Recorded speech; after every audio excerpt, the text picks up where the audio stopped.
El Shaarawy selangkah lagi memecahkan rekor ganda di Giallorossi. Hari ini, pertandingan Roma melawan AS merupakan peluang penting bagi Stefan El Shaarawy untuk membuat sejarah klub. Sang Pharaone, yang baru saja tampil gemilang dan berkontribusi pada kesuksesan melawan Genoa, nyatanya bisa mendekati dua rekor signifikan. Meskipun ia mungkin bermain dari bangku cadangan, setiap menit di lapangan akan sangat penting dalam perjalanannya menuju sejarah Giallorossi. Dengan satu penampilan hari ini, El Shaarawy akan mencapai 65 pertandingan di kompetisi Eropa, melampaui Aldair dan dengan demikian menjadi pemain keempat dengan penampilan internasional terbanyak dalam sejarah Roma, hanya di belakang legenda seperti Totti dan De Rossi. Tapi itu tidak berakhir di situ, satu gol yang dicetak akan membawanya mencetak 12 gol di kompetisi internasional, menyamai rekor De Rossi dan semakin dekat dengan Pellegrini. Pencapaian tersebut tidak hanya menggarisbawahi nilai El Shaarawy bagi tim, namun juga memproyeksikannya ke dalam jajaran pemain elit Roma terbaik, menjadikan setiap penampilannya sebagai momen yang patut dirayakan. Ranieri ingin Roma pertahankan Paredes. Claudio Ranieri telah menegaskan, Paredes adalah inti dari rencana Roma dan tidak akan dijual.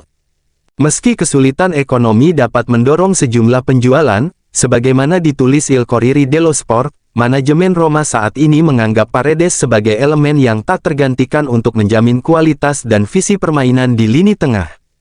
Oleh karena itu, keputusan untuk mempertahankannya menunjukkan keinginan Giallorossi untuk fokus pada basis yang kokoh, setidaknya hingga akhir musim. South jadi pemain bersejarah Roma karena ini. South menyumbangkan jersey yang dikenakannya pada pertandingan UEFA Europa League saat Roma melawan Sporting Braga ke arsip sejarah Roma untuk mengenal klub tersebut. Pemain berusia 25 tahun itu, pada tanggal 12 Desember lalu, menjadi pemain Arab Saudi pertama yang berhasil mencetak gol di kompetisi Eropa. Hermoso menanti tawaran tim Spanyol. Pemain Spanyol itu sangat dikaitkan dengan kepindahannya ke Fenerbahce. Namun, tim Jose Mourinho akhirnya memilih Milan Skriniar dari PSG. Sekarang, Hermoso sedang menunggu untuk menerima tawaran menit terakhir dari La Liga, lapor Corriere dello Sport.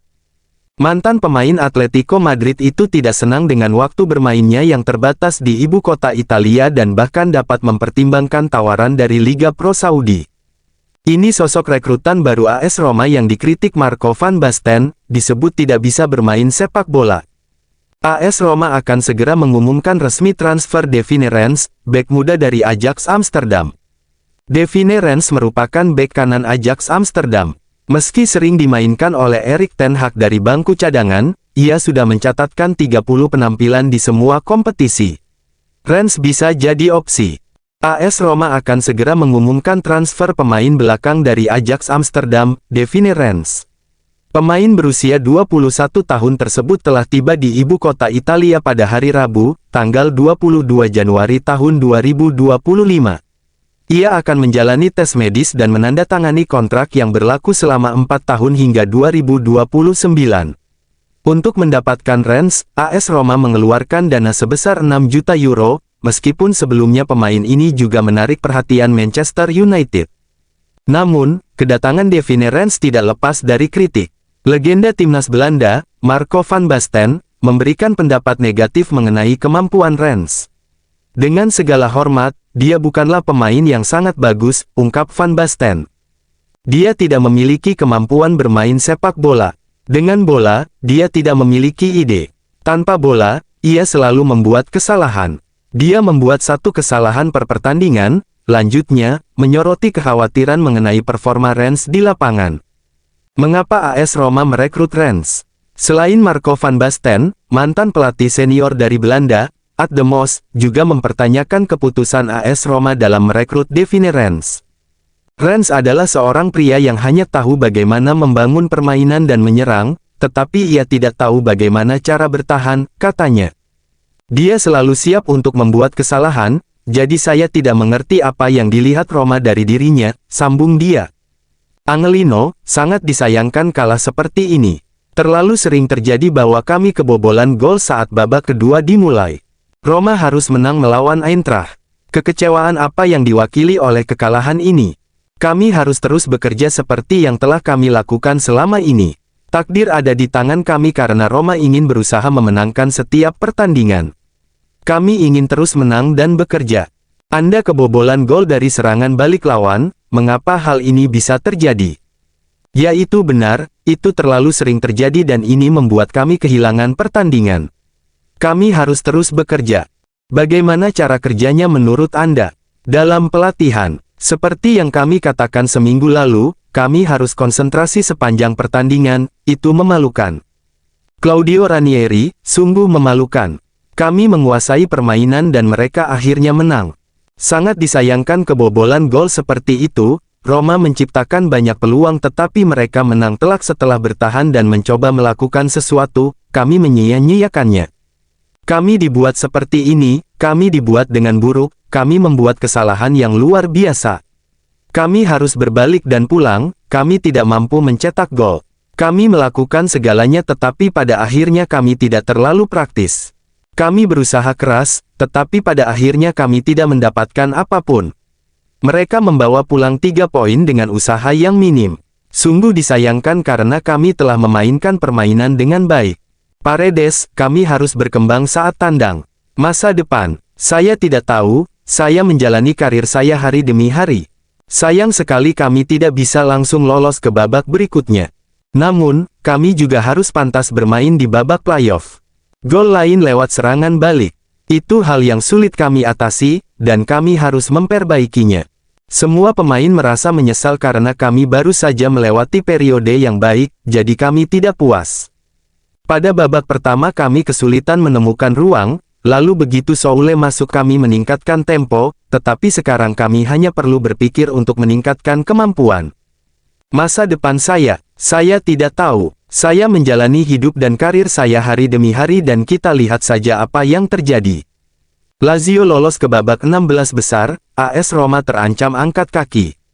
Lazio melangkah mulus ke babak 16 besar Liga Eropa setelah mengalahkan Real Sociedad 3-1. Nasib berbeda dialami dua tim ibu kota Italia, Lazio dan AS Roma, di Liga Eropa 2024/25. Lazio memastikan diri lolos ke babak 16 besar, sementara AS Roma terancam angkat kaki. Lazio melangkah mulus ke babak 16 besar Liga Eropa setelah mengalahkan Real Sociedad 3-1 dalam matchday ke-7 yang digelar di Stadion Olimpico, Roma. Kemenangan ini membuat Lazio kokoh di puncak klasemen grup dengan raihan 19 poin dari 7 laga yang sudah dilakoni. Poin tersebut sudah tidak mungkin terkejar oleh tim lain. Pada laga ini, Lazio tampil dominan dengan penguasaan bola mencapai 78% dan menciptakan 19 peluang, 6 diantaranya tepat sasaran. Lazio memimpin cepat 1-0 pada menit ke-5 melalui gol Mario Gila yang menyambut bola di kotak penalti Sociedad. Keunggulan Lazio semakin lebar setelah Mattia Zaccagni mencetak gol pada menit ke-32 dan Tati Castellanos menggandakan keunggulan pada menit ke-34. Real Sociedad harus bermain dengan 10 pemain setelah Ayhan Munoz mendapat kartu kuning kedua pada menit ke-30. Meskipun demikian, Sociedad sempat memperkecil ketertinggalan pada menit ke-82 berkat gol sundulan Ander Barrenetxea. Namun, Lazio tetap mempertahankan keunggulannya hingga akhir laga. Pada pertandingan selanjutnya, Lazio akan menghadapi Braga, sementara Real Sociedad akan menjamu PAOK. Sementara itu, nasib berbeda dialami AS Roma yang mengalami kekalahan tipis 0-1 di kandang AS Alkmaar. Gol tunggal kemenangan Alkmaar dicetak oleh Troy Parrott pada menit ke-80. Hasil ini membuat Roma tetap berada di urutan ke-21 dengan 9 poin dan terancam gagal lolos ke fase playoff. Sedangkan bagi Alkmaar, dengan kemenangan ini mereka naik ke peringkat 15 dengan 11 poin. Roma tampil lebih dominan setelah AS memberikan tekanan di awal pertandingan. Meskipun demikian, AS Alkmaar yang bermain lebih efektif berhasil memecah kebuntuan berkat gol Parrott, yang memanfaatkan umpan David Wolfe dari sisi kiri. Roma berusaha menyamakan kedudukan lewat sepakan keras Paulo Dybala pada injury time. Namun sayang bola masih dapat ditepis kiper lawan. Dengan hanya menyisakan satu laga lagi, Roma harus berjuang habis-habisan di pertandingan terakhir agar bisa memastikan tempat di babak playoff.